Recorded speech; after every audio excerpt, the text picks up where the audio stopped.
Papa dep kuançyn körgen hal emes.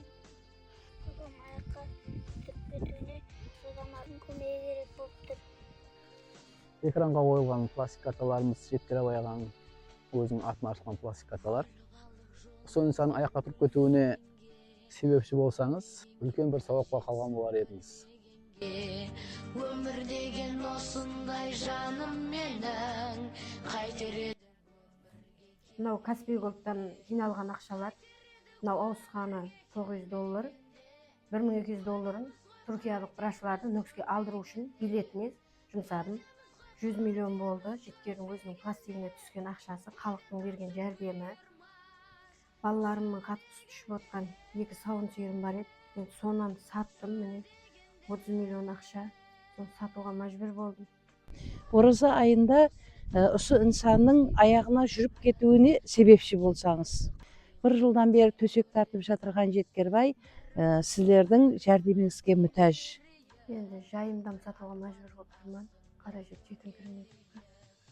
Енді жайымды 50 миллион деп сыңкырап бер деп атты. Бүгүн мал сатсам келемен деп бир ага. Соны күтүп отурмуз. Силерге күйөөмдүн аякка турганы. Баламдын папа деп кубанычын көргенин хал эмен.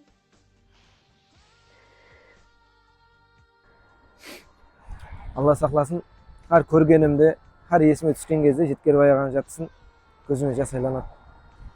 Жақсылық не үшін қыламыз? Тек қана инсандан қалатқан жақсылық. Сілер де жақсы инсанның арқасында осы инсанның аяққа тұруына себепші болғаныма Құдайға шүкір деймін. Азғантай ақша жетпей тұрды, 200 миллион сомдай. Сілер үшін неге азғантай, неге үлкен суманы кішірейтіп айтып отырғандай қылып тұрсаң деуіңіз мүмкін. Қарақалпақта сонша 2 миллионнан зият халық бар. Солардың әрқайсысы 5 мың сомнан, 10 мың сомнан азген болса да көмек етсе, осының аяққа тұруына себепші болар еді. Егер де осындай қылып азген болса да жәрдем бере алмайтындай имканиятыңыз болмай жатқан болса, өзіңізді жақсы инсандарға жетіп бару үшін видеоны тарқатқанның өзі үлкен сауап. Врачымыз марттың 23-іне дейін келеткен, соған дейін ұсыпылды жинамасақ, сонша жүгірген минетіміз қап қояды.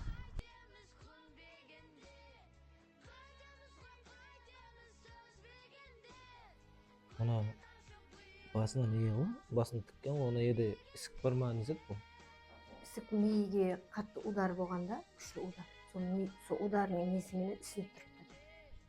Ташкенттеги врачка кеп кетти, өткөндө енді баскычпен баскыч эмнеймиз деп атат. Биринчиси мына басынын ичинде кан бар экен да, сону алуу керек. Сону алып болгондон кийин андай пластмассты орнатамыз деп атат. Мына жерде сүйөк жок деди, согон пластмасс орнатамыз деди. Бул биринчи баскыч экен. Экинчи баскычы нерв клеткаларын оятуу үчүн клетка жиберемиз деди, оны донордон аламыз деди. Оны канча доза жиберетинин билмейбиз, 3 доза я 4 доза жиберет чыгармыз деди. Нерв клеткаларын орнатуу үчүн. Бул экинчи баскыч экен. Үчүнчү баскычы физиотерапия деди. Массаж менен неменен со менен келе берип кете береді. Басқа еш зат не кылмайбыз деди.